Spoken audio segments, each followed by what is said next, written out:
I stood at the altar, my hand in Liam's. His palm was clammy, but I figured it was just nerves. I squeezed his fingers gently, a silent promise that we were in this together.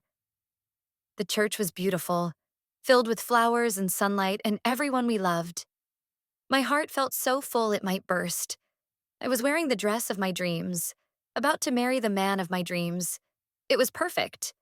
Everything was perfect.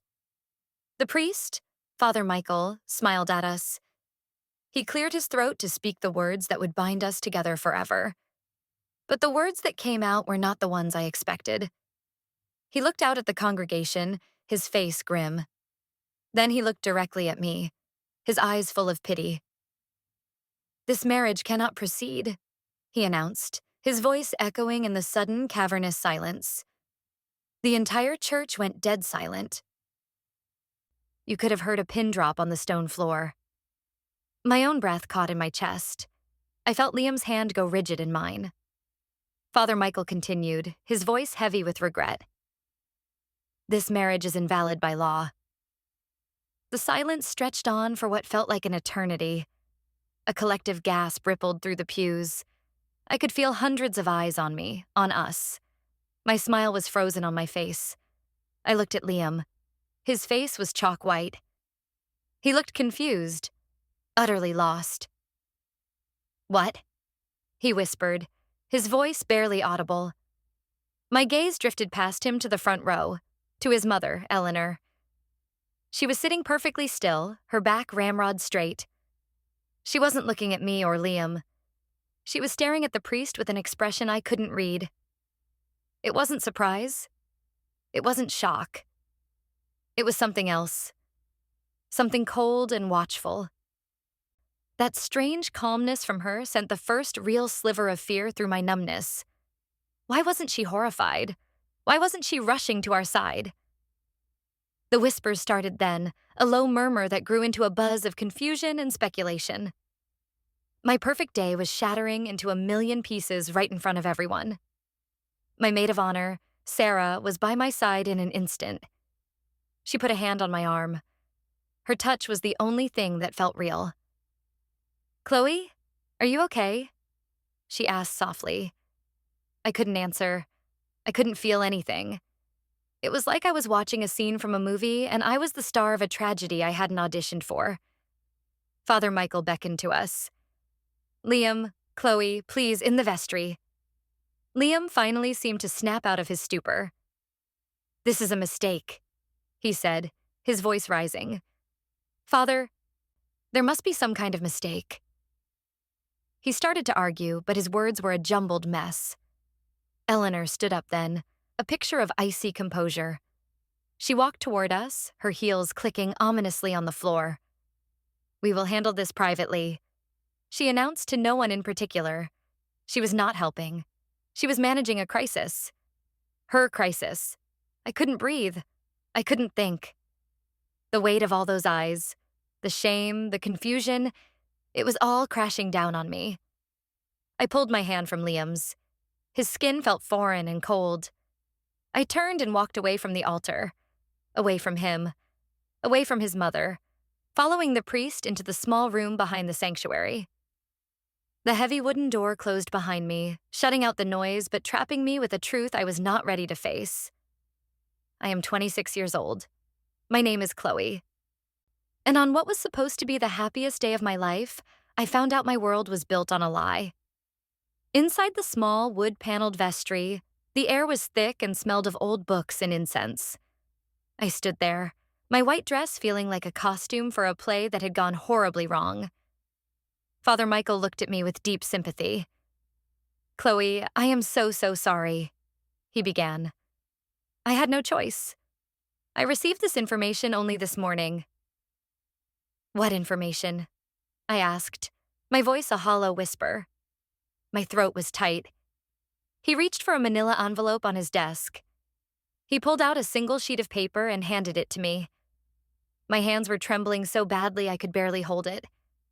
It was a document, a legal document, a marriage certificate.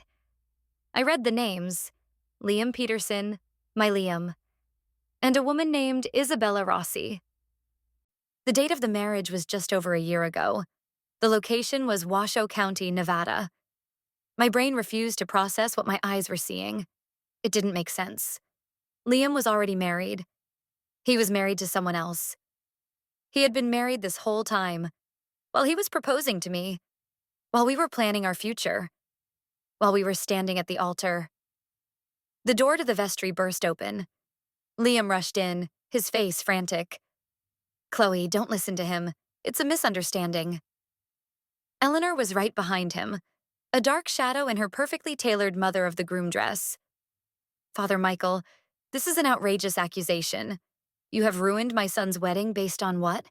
A piece of paper that could be a forgery?" Father Michael stood his ground. "Eleanor, this document was sent to me by a reputable law firm. It is a certified copy from the county clerk's office. It is legally binding." I looked from the paper to Liam. "Who is Isabella Rossi?" I asked. The name was unfamiliar, a phantom who had just destroyed my life. Liam wouldn't meet my eyes. He just kept shaking his head. "It was nothing, Chloe. A mistake. A stupid, drunken mistake in Vegas. I thought it was taken care of. I thought it was annulled." "You thought?" I echoed, the word tasting like poison. "You thought you were married?" "No, I mean, yes, but it wasn't real," he stammered, his words tripping over each other. "We filed the papers. It should be gone. This has to be a clerical error." Eleanor stepped forward, placing a hand on Liam's arm. Her touch was proprietary. "Liam is distraught. We will sort this out with our lawyers. For now, we need to get you both out of here." She was trying to hurt us, to control the situation. But I wasn't looking at her. I was looking at Liam, searching his face for a single shred of honesty. I saw panic. I saw fear. But I didn't see the righteous indignation of a man wrongly accused. I saw the terror of a man who had been caught. I felt a wave of nausea. I had to get out of there. I couldn't be in this small room with him, with his lies, with his mother's cold eyes. Sarah appeared at the door. She had been waiting right outside. She took one look at my face and then at the paper in my hand. Her expression hardened. "We're leaving," she said, her voice firm. "Chloe, wait," Liam pleaded. "We need to talk about this." "There is nothing to talk about," I said, the words coming out flat and dead. I handed the marriage certificate back to Father Michael. "Thank you for telling me the truth," I said to him. Then I turned and walked out of the vestry, Sarah's arms securely around my shoulders. I didn't look back. I walked past the shocked faces of our guests, out of the church, and into the blinding sunlight. A bride with no groom and a future that had just been erased. The car ride back to my apartment was silent. Sarah drove, her knuckles white on the steering wheel. I stared out the window, the city blurring past me. The beautiful, heavy white dress felt like a lead weight. I couldn't feel my own skin. I was just a hollow shell. When we got to my apartment, the one Liam and I were supposed to leave for our honeymoon in a few hours, Sarah helped me out of the car. Inside, I stood in the middle of the living room, unable to move. Sarah gently unzipped the back of the dress. It pooled around my feet on the floor, a white silk ghost of a future that would never happen. I stepped out of it and walked to my bedroom, pulling on the first pair of sweatpants and the oldest t-shirt I could find. Comfort. I needed some form of comfort, but my own clothes felt alien. Nothing felt right. Sarah came in and handed me a glass of water. "Drink this," she said. It wasn't a suggestion. I drank it. My hands were shaking. My phone started buzzing on the nightstand. It buzzed and buzzed and buzzed. I knew it was him. Sarah picked it up and silenced it. "You don't have to talk to him right now," she said. "You don't have to do anything." I sat on the edge of my bed. "He's married, Sarah," I said, the words finally coming out. "He has a wife." "I know," she said, sitting next to me. "He's a monster, a complete and utter monster. He said it was a mistake. I continued, my mind replaying the scene in the vestry. A drunken night in Vegas. He said he thought it was annulled. Sarah scoffed. You don't think you got an annulment, Chloe? You either did or you didn't. He's lying. I knew she was right. Deep down, I knew it. But a small, stupid part of my heart, the part that had loved him for 3 years, wanted to believe there was some explanation. Some way this wasn't as bad as it seemed. The messages kept coming, dozens of them, from Liam, from his family, from our friends. I ignored them all. Sarah ordered pizza. I couldn't eat. She made me tea. I couldn't drink it. I just sat there, the shock slowly wearing off, replaced by a deep, aching pain. Later that night, I finally picked up my phone. I scrolled through the messages from Liam. Chloe, please talk to me. I love you. This changes nothing. It was a mistake from my past. It has nothing to do with us. I can explain everything. Just give me a chance. His words were a jumble of desperation and excuses. The one that made me pause was the last one. I'm coming over. We have to talk. A wave of panic hit me. I didn't want to see him. Not yet. But I knew he wouldn't give up. He would stand outside my door all night if he had to. Maybe it was better to get it over with. He's coming here, I told Sarah. She stood up immediately. I'll be here. You're not doing this alone. I shook my head.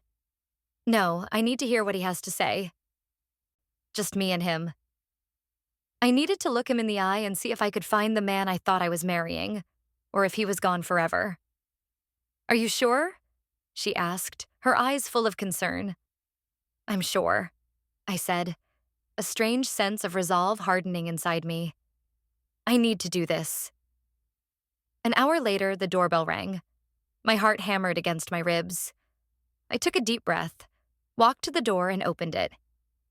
Liam stood there, his suit rumpled, his eyes red-rimmed. He looked broken.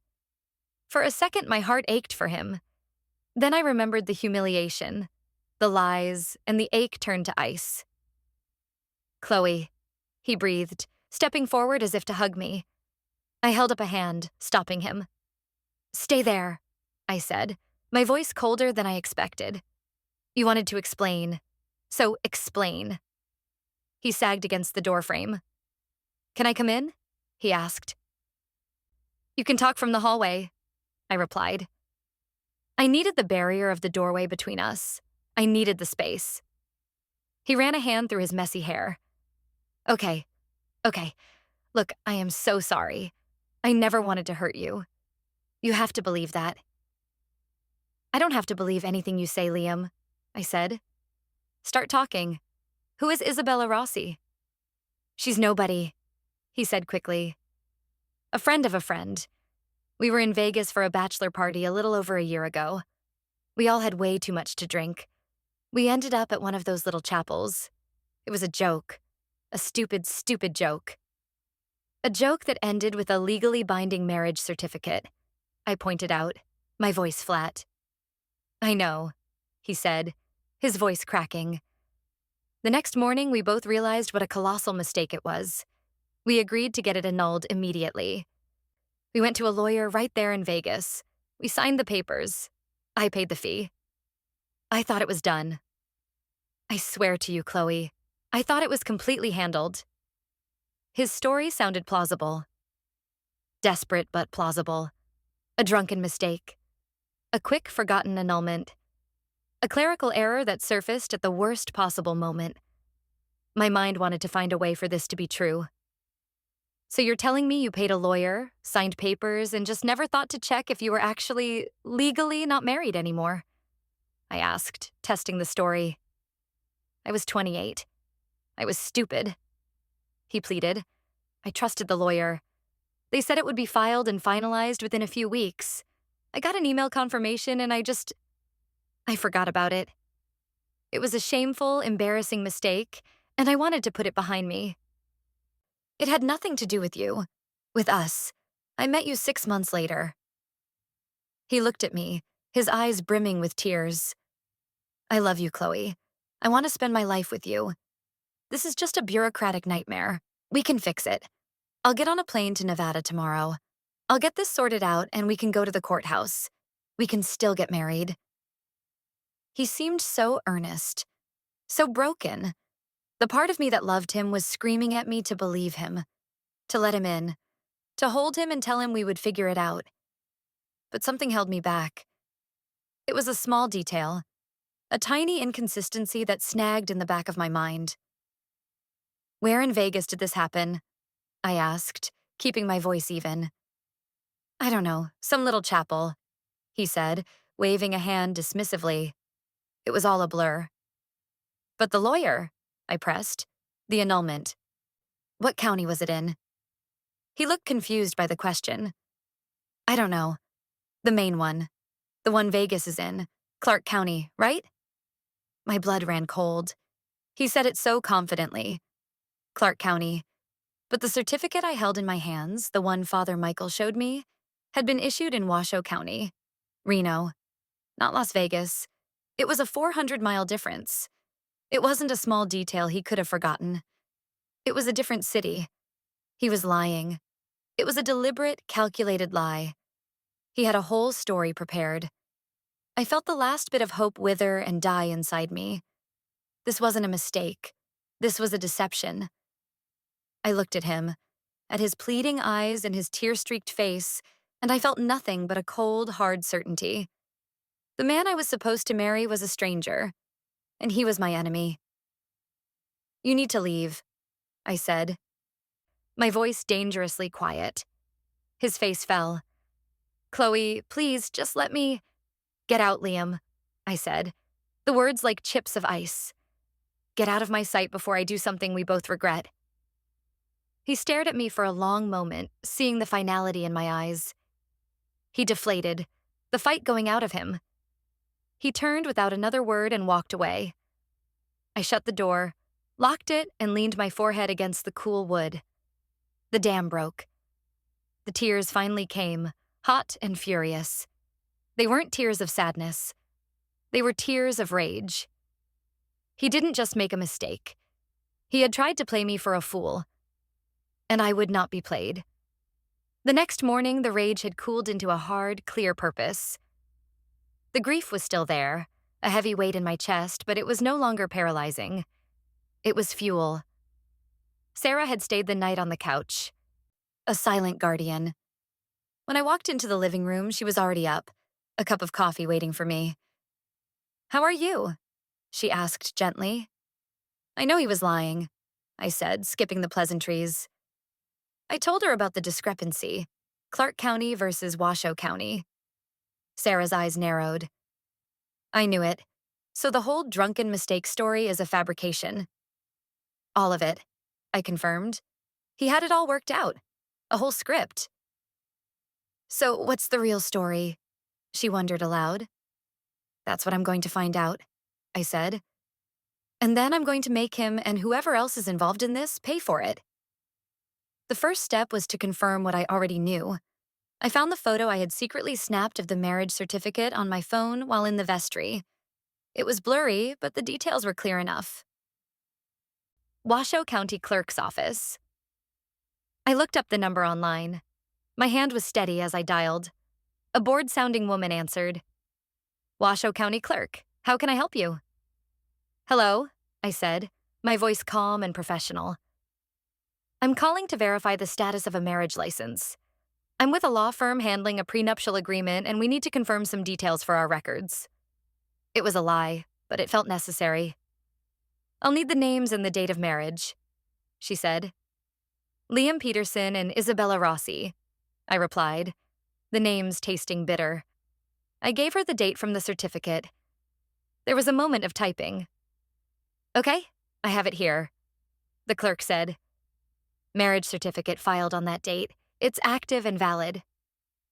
My heart pounded. Thank you. And can you confirm if there have been any filings for annulment or divorce associated with that license number? More typing. A longer pause this time. No, ma'am. There are no pending or finalized actions for dissolution on this record.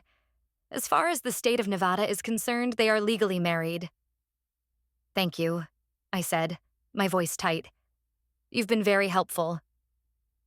I hung up the phone. There it was, the official, undeniable proof. Liam's entire story was a lie. He had never filed for an annulment. He was, and had been for the past year, a married man. My mind started racing. Why? Why go through all of this? Why propose? Why plan a huge, expensive wedding? Why humiliate me in front of everyone I know? It was monstrous. It was elaborate. And elaborate meant it was planned. This wasn't just Liam. My thoughts went back to Eleanor at the church. Her strange, cold composure. Her immediate attempt to take control. She was in on it. I was sure of it. He never filed for an annulment. I told Sarah, who had been watching me, her expression grim. The marriage is active.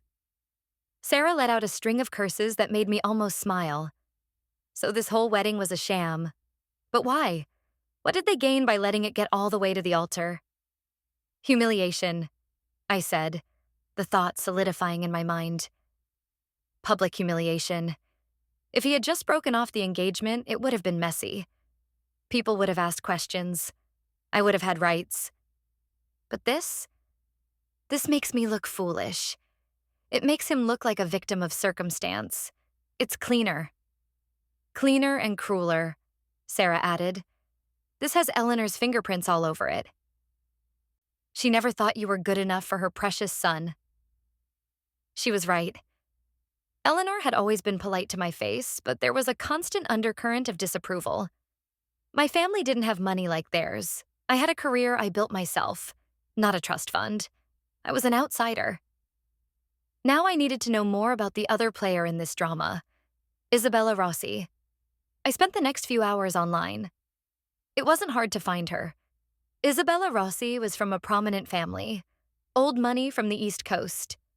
Her social media profiles were public, a curated collection of charity galas, European vacations, and equestrian events.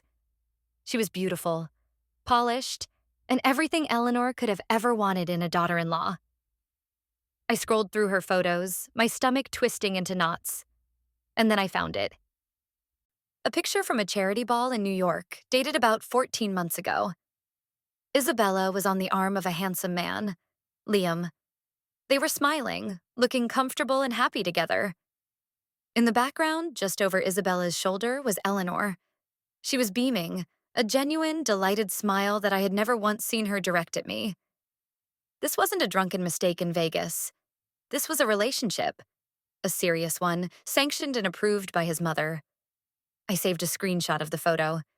It was another piece of the puzzle. The narrative was changing. This wasn't just Liam lying about a past mistake. This was a conspiracy. They had a history. But that still didn't answer the main question. If he was with her and his mother approved, why did he propose to me? What happened between them? And why was I the one left standing alone at the altar? I kept digging.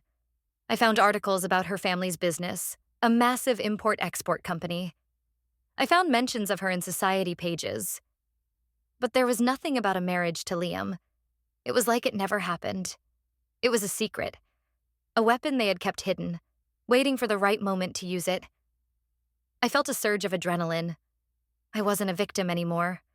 I was an investigator, and I was going to uncover every last dirty secret they had. My next step was clear. I needed more than just a photo and a confirmed marriage license. I needed proof of intent. I needed to know what they were planning. And for that, I needed access. Access to Liam's things. His phone, his laptop, his emails. He thought I was a heartbroken mess, sitting in my apartment crying over him. He would be expecting me to be weak and emotional. I could use that.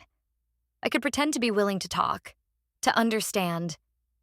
I could get into the house we were supposed to share, the house where he was currently staying. I picked up my phone and composed a text to him. My fingers were steady. Liam, I wrote, I'm still in shock, but maybe you're right. Maybe we should talk. I need to get my things from the house anyway. Can I come by tomorrow afternoon? He replied almost instantly. Of course, Chloe, anything. I'll be here. We can talk everything through. I promise I can fix this.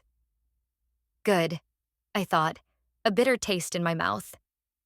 Promise whatever you want. The trap was set, and he was walking right into it. The next day, I drove to the house. Our house. The one we had picked out together. Filled with furniture we had chosen. It felt like a violation to even be there. I parked my car and took a moment to compose myself. I had to play the part of the wounded, confused fiancé. I had to make him believe I was considering taking him back. My stomach churned at the thought, but I pushed the disgust down. This was a mission. I rang the doorbell. Liam opened it immediately, his face a mask of practiced sorrow. "Chloe, thank you for coming," he said, his voice soft and gentle. I let him lead me inside. The house was quiet and sterile. Boxes for our wedding gifts were stacked in a corner, a painful reminder of yesterday. "Can I get you some water? Tea?" he asked, hovering over me. He was trying so hard to be the caring partner. The hypocrisy was nauseating. "Water would be great," I said, my voice just a little shaky. I had practiced that on the drive over. He nodded eagerly and scurried off to the kitchen. "I'll be right back. Make yourself comfortable." This was my chance. I didn't go to the living room. I walked straight down the hall to the home office. His briefcase was on the desk chair, exactly where he always left it. My heart was hammering, but my hands were steady. I knelt down and unlatched it. Inside were the usual files and a laptop. I didn't have time to try to hack into his computer. I scanned the labels on the manila folders. Mortgage. Taxes. Car. And then I saw it. A folder labeled Family Legal. It was thicker than the others. My fingers trembled slightly as I opened it. It wasn't full of old contracts or wills. It was full of printouts. Emails. I pulled the stack out. The subject line of the top email made my blood run cold. The Isabella situation. It was an email chain between Eleanor and a man named Martin Renshaw, a lawyer from a prestigious firm. I started reading. My breath hitched. It was all there, in black and white. Eleanor's words were cold and precise. "Martin, as we discussed, the wedding is set for June 10th. We need to be prepared to act swiftly on the 11th. Please have the petition to declare the marriage null and void ready to be filed. The grounds will be bigamy on the part of my son, Liam Peterson." The lawyer's reply was just as chilling. "Eleanor, I have the documents prepared. We will also include a statement from Liam expressing his remorse and discovery of the still active prior marriage, which will frame him as a distressed party as well. This should insulate him from any potential claims from Miss Collins and allow for a clean, swift annulment of the purported second marriage." Another email from Eleanor. "Excellent. The key is that this happens publicly. The invalidation at the ceremony itself was a masterstroke. Father Michael was more malleable than I anticipated. The public nature of the collapse of the ceremony will ensure Miss Collins has no desire for a protracted legal battle. She will be too humiliated. She will simply want to disappear. This is the cleanest way to end the unfortunate engagement without the mess of a broken contract." I felt sick, utterly sick. This wasn't just a plan to get rid of me. It was a meticulously crafted plot to destroy me, to use my love and our wedding as a stage for my own public execution. They wanted me to be so ashamed that I would crawl away and never be heard from again. I kept digging through the file. There was more. A copy of the wire transfer confirmation. $50,000, sent from Eleanor's personal account to Isabella Rossi. The date was 1 week after their secret wedding. It wasn't hush money. It was a payment. And then, at the very bottom of the stack, I found a handwritten letter. The handwriting was elegant, feminine. It was from Isabella. "Eleanor," it read, "the deed is done. We were married this morning. I have to admit Liam was quite charming, for a pawn. The $50,000 has been received. As we agreed, I will remain his legal wife on paper and stay out of the country until you tell me it is time. I trust you will handle the rest. I look forward to the second half of the payment upon the successful removal of the girl. It's been a pleasure doing business with you. I had to read it twice. Upon successful removal of the girl. This was a business transaction. Eleanor had hired Isabella to marry her own son. But why? To what end? To keep him from marrying me? It seemed insane. But the evidence was right here in my hands. I heard Liam's footsteps coming back from the kitchen. I quickly took out my phone and with shaking hands, I photographed every single page. The emails, the wire transfer, Isabella's letter. Each click of the camera shutter felt like a hammer blow, sealing their fate. I shoved the papers back into the folder, placed it in the briefcase, and snapped it shut just as Liam appeared in the doorway. "Here you go," he said, holding out the glass of water.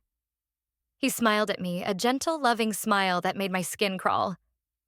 "Are you okay? You look pale." "I'm fine," I managed to say, taking the glass. Just a lot to process. I looked at him, at this man who had conspired to ruin me, who had sold his own future to his mother for a price. And I felt a profound, bottomless contempt. "I know," he said, his voice full of fake sympathy. "But we can get through this. I promise." I took a sip of water to steady myself. "I think you're right, Liam," I said, looking him straight in the eye. "I think we can get through this." I just didn't tell him that my way of getting through it was going to be his complete and utter destruction. I put the glass down. "I need some more time to think," I said. "I'm going to go. I'll call you." He looked disappointed but nodded. "Okay, Chloe. Take all the time you need. I'll be waiting." I walked out of that house, got into my car, and drove away. I didn't look back. I had everything I needed. The war had begun. Back in the safety of my own apartment, I uploaded the photos from my phone to my laptop and to a secure cloud server. I read through them again and again, the sheer, calculated cruelty of it all sinking in. Eleanor hadn't just disapproved of me. She had actively despised me, enough to orchestrate this elaborate, evil theater. She had paid a woman to marry her son just to create a legal trapdoor she could use to get rid of me. And Liam. Spineless, pathetic Liam. He had gone along with it. He had let his mother buy him a wife to keep him from the woman he claimed to love.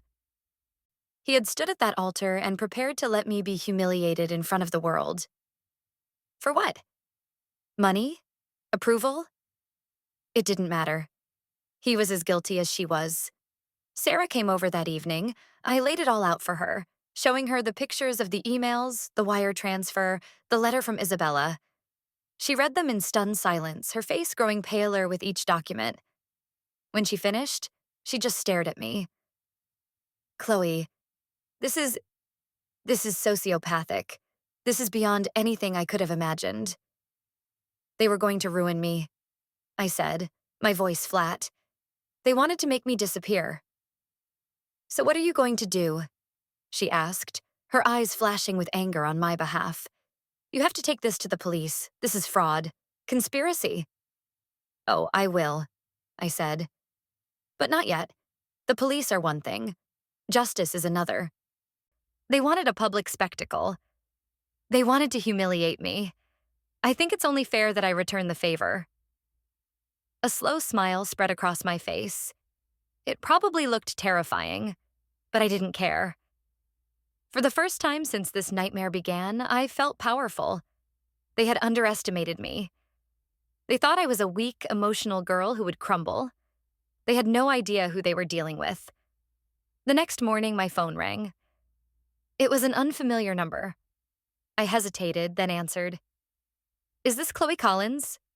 a man's voice asked. It was deep and carried an air of authority. "Who is this?" I asked. "My name is Arthur Peterson," he said. "I'm Liam's uncle." I froze. Arthur was Liam's father's younger brother. I had met him a few times at family functions.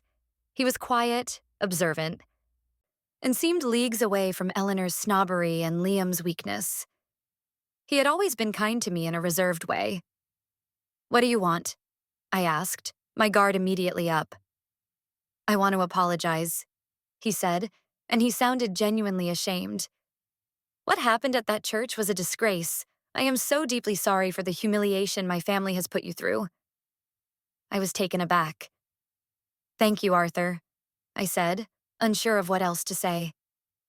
"I have to be honest with you, Chloe," he continued. "I never trusted my sister-in-law. Eleanor has always been ambitious and ruthless. When the priest made that announcement and I saw her face, she wasn't surprised, and that bothered me." My grip on the phone tightened. "Go on," I said. "I've been making some calls. I have friends at the firm that represents our family's business. The same firm that employs Martin Renshaw. I heard whispers that Eleanor had been consulting with him on a delicate family matter for months. It all smells wrong." He was confirming my suspicions from the outside. He was an ally, an unexpected one, but a welcome one. "Arthur," I said, making a split-second decision. "It's worse than you think. Can we meet? I have something you need to see." We agreed to meet at a quiet coffee shop an hour later. I brought my laptop. I sat in a booth in the back and waited. He arrived right on time, a distinguished man in his late 50s with kind eyes that were currently filled with worry. "Chloe," he said, sitting down opposite me. "Thank you for agreeing to see me." "Thank you for calling," I replied. "It means a lot." I didn't waste any time. I opened my laptop and showed him the photos. I watched his face as he read the emails between Eleanor and the lawyer.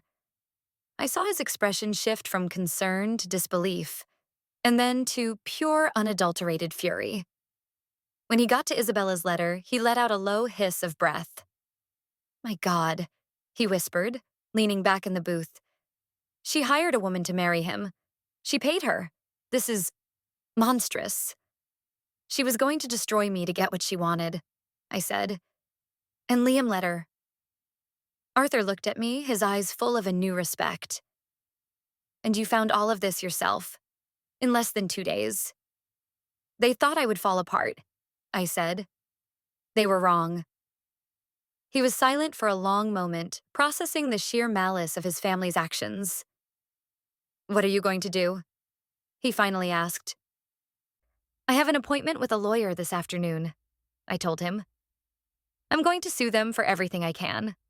Fraud, conspiracy, emotional distress, the full cost of the wedding. Everything." He nodded slowly. "Good. They deserve it. They deserve every bit of it." He looked at the emails again. "This lawyer, Martin Renshaw, he needs to be disbarred. And Eleanor, my brother needs to see this. He needs to know what kind of viper he's married to." "What about Liam?" I asked. Arthur's face hardened. "Liam made his choice. He chose his mother's money and approval over you. He is a coward, and he will have to live with the consequences of that." He looked at me again. "Chloe, if you need anything, anything at all, you call me. If you need a witness, if you need a statement confirming Eleanor's character, I will be there." I felt a lump form in my throat. In the midst of all this betrayal, here was one person from that family showing me kindness and decency. "Thank you, Arthur," I said sincerely. "That means more than you know." As I left the coffee shop, my phone buzzed. It was a text from Eleanor. "Chloe, dear, I think enough time has passed. The entire family is gathering at our home tomorrow evening to discuss how to best move forward and support you through this difficult time. Please be sensible and join us. We need to present a united front." I read the message and a cold, predatory smile touched my lips. A family summit. A united front. She was still trying to control the narrative, to manage me. She was inviting me into her home, the lion's den, so she could dictate the terms of my surrender. She had no idea. I wasn't coming to surrender. I was coming to burn her kingdom to the ground. "I'll be there," I texted back. The stage was set for the final act. and I was ready for my performance. The next evening, I got ready for the family summit with the same care I would have for a battle. I didn't choose a power suit or anything overtly aggressive. I chose a simple, elegant black dress. I wanted to look calm, composed, and untouchable. I was not the hysterical victim they expected me to be. I was the executioner.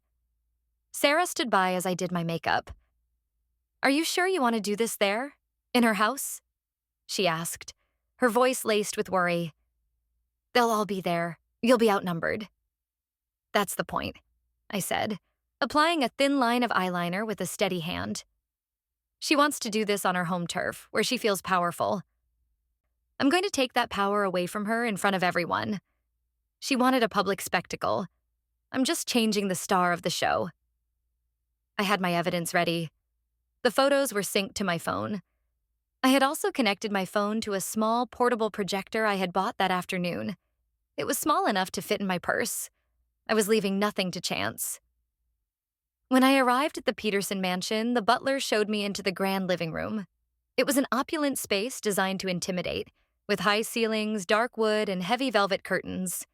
Eleanor, Liam, and Liam's father, Robert, were there. Arthur was there too, standing by the fireplace, his expression unreadable. He gave me a subtle, almost imperceptible nod. He was my silent ally in the room. Eleanor rose to greet me, her smile as fake as a $3 bill. "Chloe, dear, thank you for coming. I know this is difficult." "I'm here to listen," I said, my voice neutral. I took a seat in an armchair, deliberately choosing one that faced them all. I was not going to be crowded on a sofa between them. Liam wouldn't look at me. He just stared at the floor, the picture of shame. His father, Robert, a man who was usually jovial and loud, was quiet and looked deeply uncomfortable. Eleanor sat down and folded her hands in her lap, taking on the air of a benevolent queen addressing her court. "Well," she began, "this has been a terrible, terrible situation for everyone. Liam made a youthful, foolish mistake, and the consequences have been dreadful. For all of us." She paused, looking at me for a reaction. I gave her none. I just watched her, my face a blank mask. "However," she continued, "we are a family, and we believe in solving our problems privately. What happened is in the past. What matters is how we move forward. Robert and I have discussed it, and we are prepared to be very generous. We will, of course, cover all the costs of the canceled event. And we would like to offer you a sum of money to help you get back on your feet. A gesture of our profound regret for the pain this has caused you." She was trying to buy me off. She thought she could write a check and make this all go away. She thought I was just like Isabella, a problem that could be solved with money. "How much?" I asked, my voice soft. Liam flinched at my question. Eleanor, however, looked pleased. She thought I was taking the bait. "We feel that $250,000 is a very fair and generous amount," she said, her voice smooth as silk. "It would allow you to start fresh, perhaps move to a new city. A clean break for everyone." I let the silence hang in the air for a moment. I looked from her to Robert, who was nodding along, and then to Liam, who finally chanced to glance at me, his eyes full of pathetic hope. "A clean break," I repeated slowly. "You would like that, wouldn't you, Eleanor?" Her smile faltered slightly. "I think it would be for the best." "I don't," I said, my voice suddenly hard as steel. "I don't think it would be for the best at all. Because this wasn't a youthful mistake, was it, Liam?" I turned my full attention to him. He shrank back in his chair. "Chloe, You told me you got it annulled," I said, cutting him off. "You told me you went to a lawyer in Clark County? Was that the truth, Liam? Yes or no?" He started to stammer. I thought. "Yes or no, Liam?" I repeated, my voice rising. He looked desperately at his mother. "It was complicated," he mumbled. "No, it's actually very simple," I said. "You lied. There was no annulment. The marriage certificate is from Washoe County. not Clark County, and it is still very much active. I checked. Robert's head snapped up. He looked from me to his son. Liam, what is she talking about? Eleanor tried to intervene. Chloe, this is not productive. We are here to find a solution, not to cast blame. Oh, I think casting blame is incredibly productive. I shot back, turning my gaze to her. Especially when the blame lies squarely with you, Eleanor. You knew about this marriage all along, didn't you? She drew herself up, her face a mask of indignation. That is a vile and baseless accusation. I was as shocked as anyone. Were you? I asked, my voice dripping with sarcasm. Were you shocked when you were emailing your lawyer, Martin Renshaw, to plan my public humiliation? Were you shocked when you were arranging to have our marriage declared null and void on the grounds of bigamy? Were you shocked when you were discussing how to make sure I would be too ashamed to fight back? Eleanor's face went white. Robert stared at his wife, his mouth slightly agape. Eleanor, what is she talking about? She's hysterical, Eleanor snapped, her composure finally cracking. She's making things up. It's libel. Is it? I said, reaching into my purse. I pulled out my phone and the small projector. In a few seconds, I had it set up on the coffee table, aimed at the large, blank wall above the fireplace. Then you won't mind if I share what I found in Liam's briefcase. I pressed a button on my phone.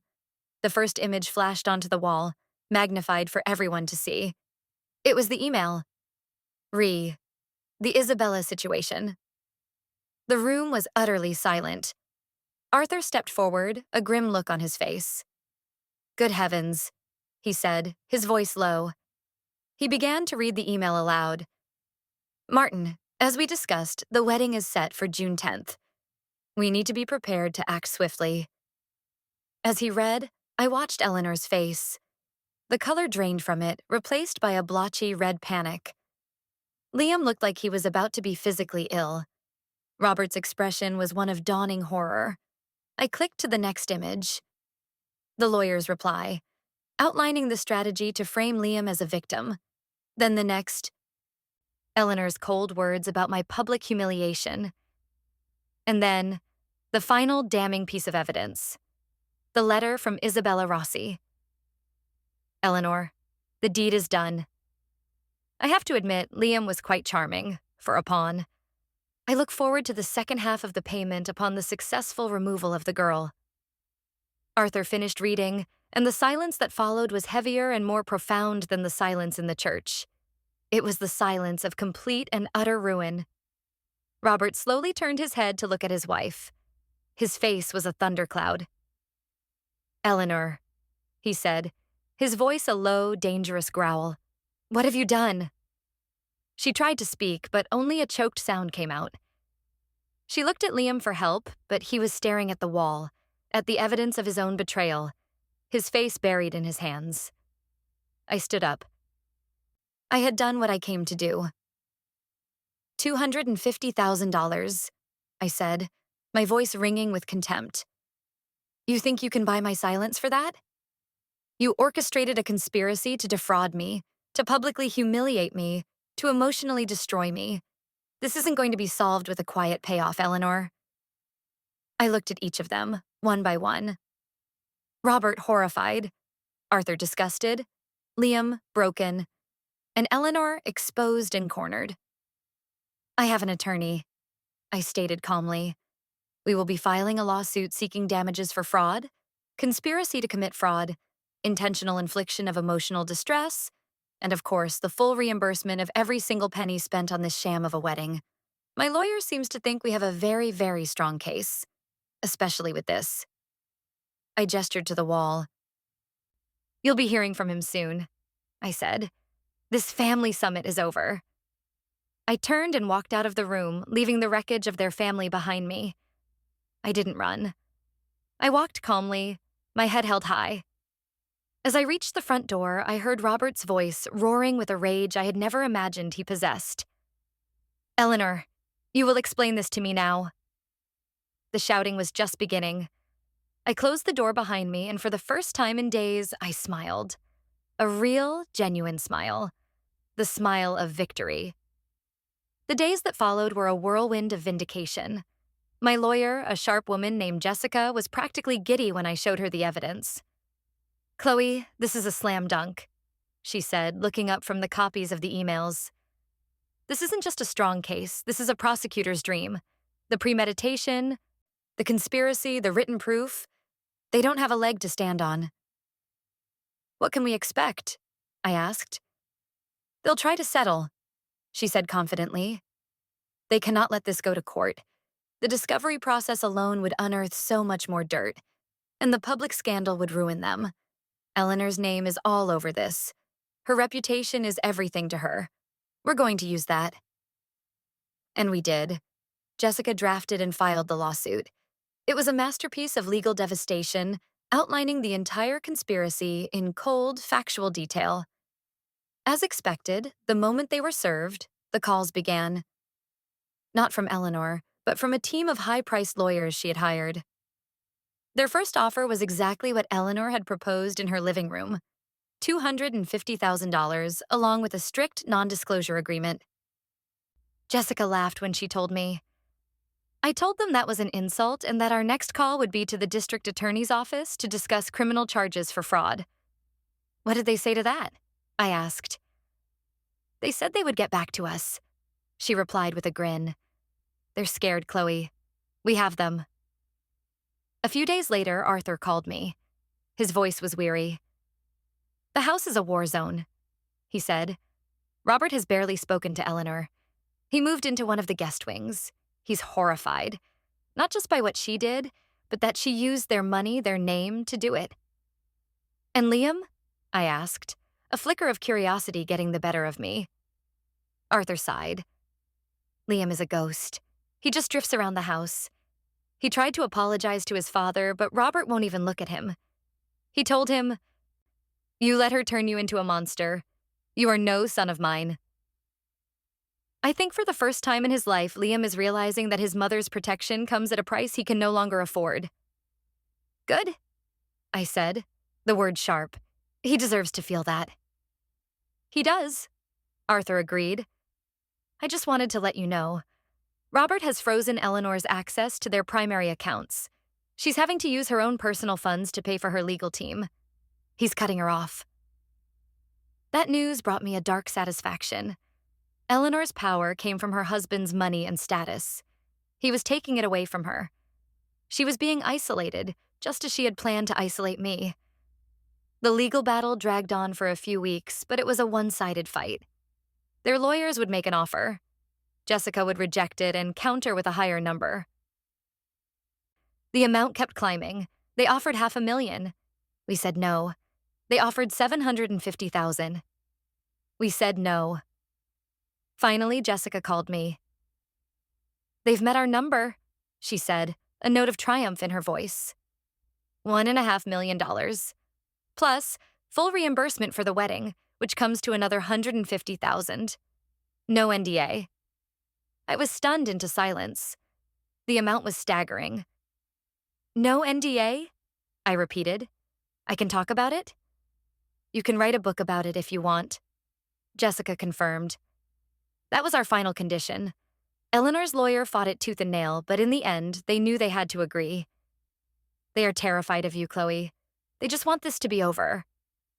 "I'll take it," I said without hesitation. It was never just about the money. It was about the acknowledgement. It was about the punishment. And this was a punishment. It was a tangible sign of how badly they had messed up, a price tag on their cruelty. A week later, I was in Jessica's office, signing the settlement papers. The money would be wired to a new account I had set up, an account that was mine and mine alone. As I signed my name, I felt a profound sense of release. It was over. I had won. The aftermath for the Peterson family was exactly what they deserved. The story, without the NDA to suppress it, began to leak out. Arthur, true to his word, did not hide his disgust from friends and business associates. He didn't share the emails, but he made it clear that Eleanor had engaged in unforgivable conduct and that Liam was complicit in a terrible deception. In their small, gossipy world of the ultra-rich, that was enough. Invitations to galas dried up. Friends stopped calling. Business partners became distant. The Peterson name, once a symbol of old money and power, was now tainted by scandal. Eleanor's carefully constructed social empire had crumbled. I had one last conversation with Arthur about a month after the settlement. "She's a pariah," he told me, not with glee, but with a sad finality. "Robert is filing for divorce. He's citing irreconcilable differences, but everyone knows the real reason. He's selling the house. He said he can't live in a place with so many toxic memories." "And Liam?" I asked, for the last time. "Eleanor is trying to cling to him, but he's pulling away from her too.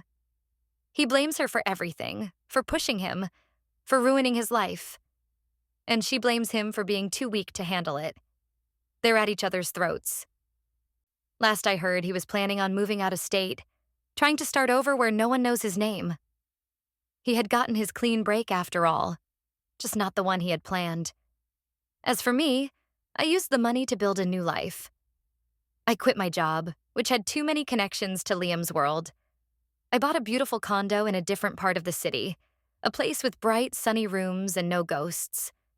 I started my own consulting business, something I had always dreamed of doing. I was free. I was independent. I was happy. One afternoon, about a year later, I was sitting in a cafe near my new home. I was reading a book, enjoying the sunshine. I happened to glance up as someone walked past the window. It was her, Eleanor. She looked diminished. The expensive clothes hung on a frame that seemed to have shrunk. Her hair wasn't perfectly coiffed. Her face was drawn and tired. She was alone. She didn't see me. She was just another woman on the street, lost in a world that no longer cared who she was. I watched her walk away until she disappeared around the corner. I felt no anger, no pity. I felt nothing at all. She was just a chapter in a book that was now closed. They had tried to make me small. They had tried to erase me.